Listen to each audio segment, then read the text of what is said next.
FA charge. How do you feel about being hit with that charge after the celebrations in the Merseyside derby?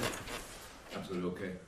To be honest, I couldn't avoid it, obviously, but if everybody would do it every week, so that's what the rules are for. And if you break rules, then you have to be fined for it. That's what happened. So no problem with that. I think that's completely normal. And I said the last time I did it is around about 14 years ago. So in 14 years, I'm probably not that quick anymore. So then we'll be fine. The euphoria of Sunday, it felt like it was not just because it was a Merseyside derby, but because potentially it could be a big moment in the title race as well. I don't know whether you guys saw it like that, but I just wonder, with a quick turnaround, what do you do to just try and ensure, minimise any risk that things could fall flat against Burnley?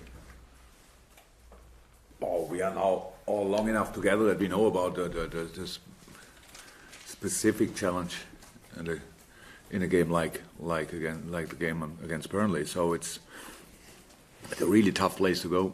It was always, since I'm in, it was always tough. And so we don't think or speak too much about the game before, when we go in the next game. So sometimes things are obviously similar or obviously different, stuff like that. Then of course you mention it, but it's really not like this. We have to make sure that we are ready, and that was clear before the season, that you have to be ready every 3 days, and that's exactly what have to happen now. It's a tough place. I know, but Burnley, about the results of Burnley, but when you make the analyze, and it's how it is. If the situation of Burnley, I think everybody knew before the season that it's a big challenge for them with the European League qualification. That's actually a killer competition if you have to play the complete qualifiers through the pre-season and the early stages of the season. And obviously Burnley's squad is not made for that, so it was clear that the start will be a bit, maybe, don't know if it's the right word, rusty or whatever, but it's performance-wise they are now in the league 100% already since a few weeks, and that makes it really again a difficult game for us, but like all the others, so no easy games coming up. And squad-wise, Jordan Henderson available again after suspension, but Mane and Robertson doubts. What's the situation with those two?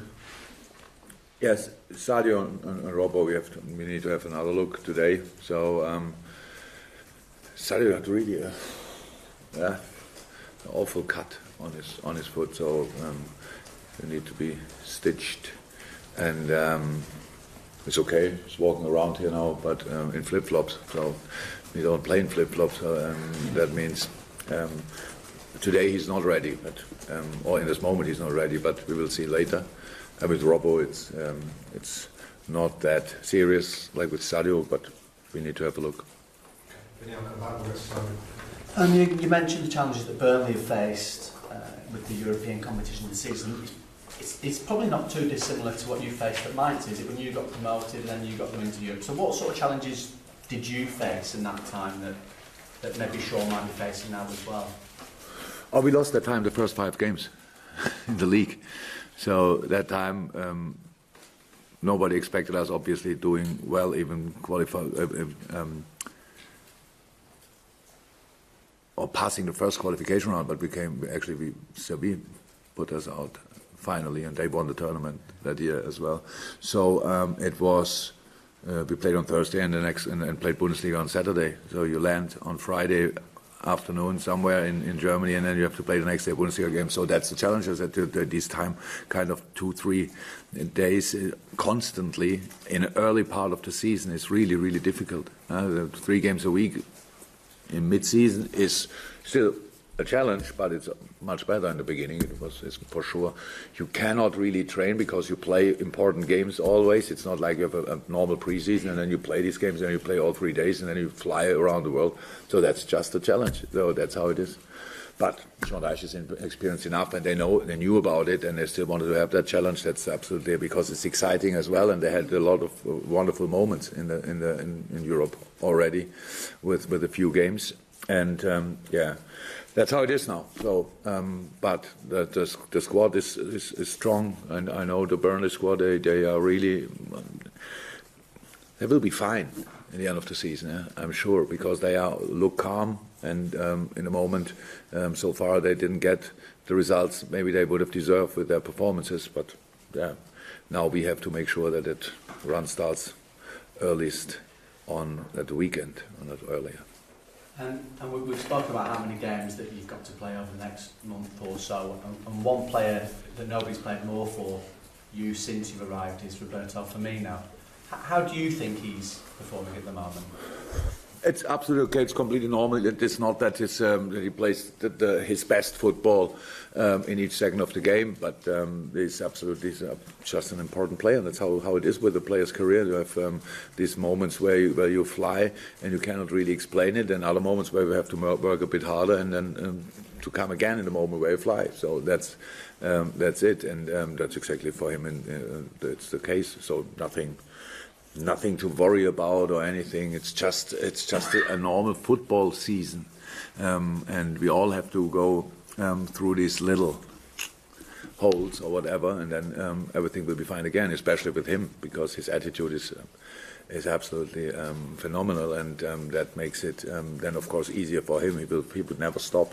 He will never stop, and that's good. So everything will be fine. Jurgen, would you do it again, the celebration? Because emotion can take over. And as you say, it's just one of those things, in the moment you just go for it. No, not in the next 14 years. So just because I didn't want to do it, and that's why I can now say it will not happen again, because I had it not on my radar that it's possible for me still, because it's really long ago that it happened last time. And but in that moment it was very special and happened. So that's all, nothing else to say about it. I had never a problem to pay a fine, and I have no problems to make, how we all do, that we do make mistakes, but usually I learn of it, at least for a long period.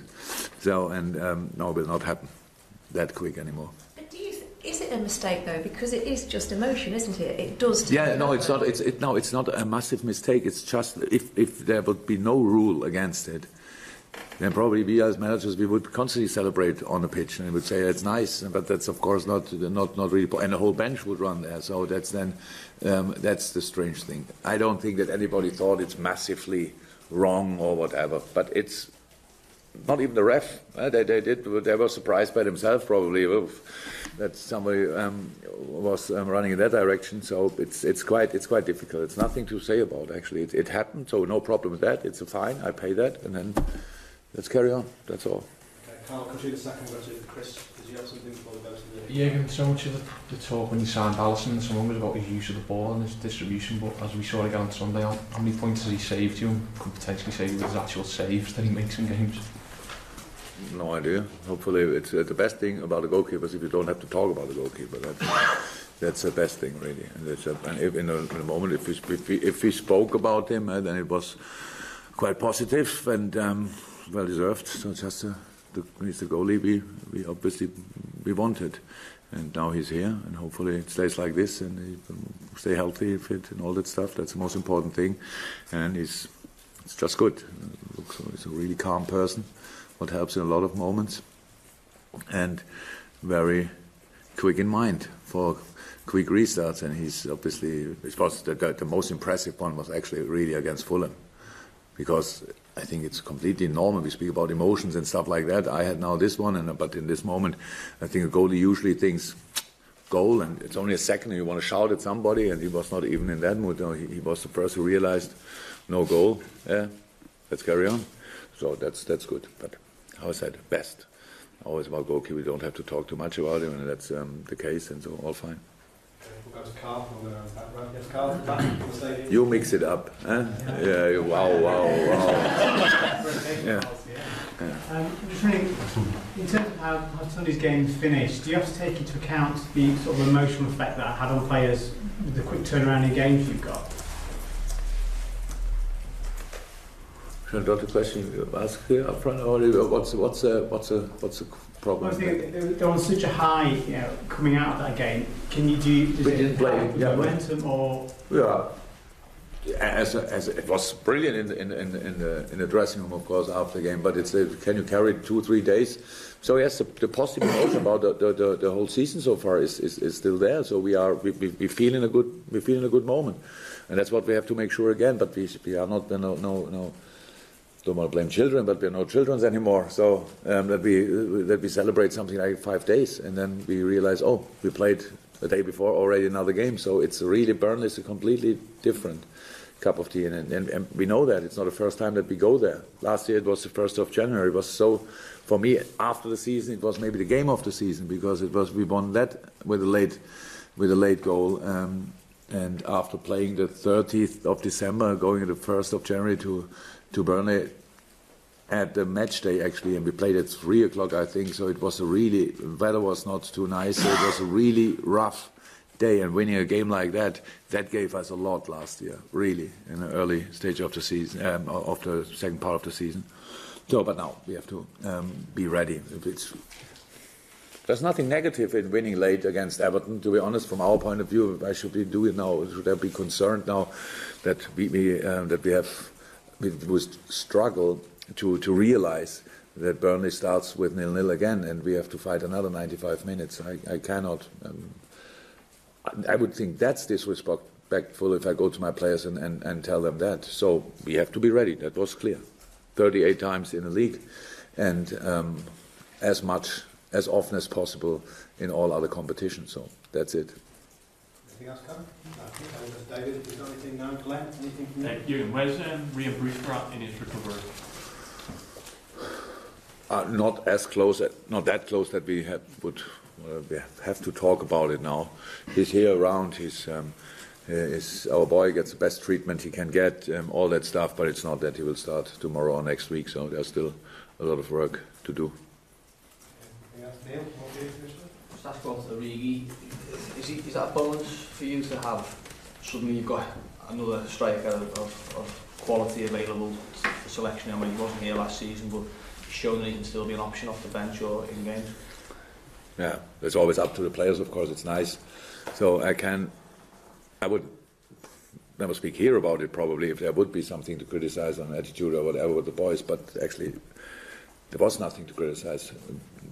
Devok and Dom Solanke, both are, of course, not in the most fantastic situation in a squad. If you train day in day out and do everything what you have to do, and at the end you are not picked for the squad or not for the first lineup, but stuff like that's not easy. But it's a wonderful example for make yourself ready for the moment. Make yourself ready for the moment, and then everybody has opportunity and the possibility to shine if you want. It was such an important thing. It's so nice. And that's football as well. So sometimes things change in a second in the wrong direction, and sometimes they change in the right direction. I don't know exactly how long he played, 10 minutes or so, maybe a bit longer, but 3 really, really good situations in that short time. The run on the right side with a good cross for Daniel, a bit unlucky, and then the crossbar and the goal. So that's, of course, it's nice. It showed only that he was really ready and he wanted it and he deserved it, and so it's a really nice story. Jurgen, we hear that you know Ralph Hasenhüttl, is that right? That was not bad for it. Say it again. It's the first time I've said it. Hasenhüttl. No, Hasenhüttl. Hüttl. Hüttl. Okay. No, Hase is the rabbit. Right. Yeah. Okay. Hüttl means nothing. I just wonder, you did badges with him as well, and now he's obviously taken over at Southampton. His philosophy is likened to yours. What can you tell us about him? What's he going to bring to English football?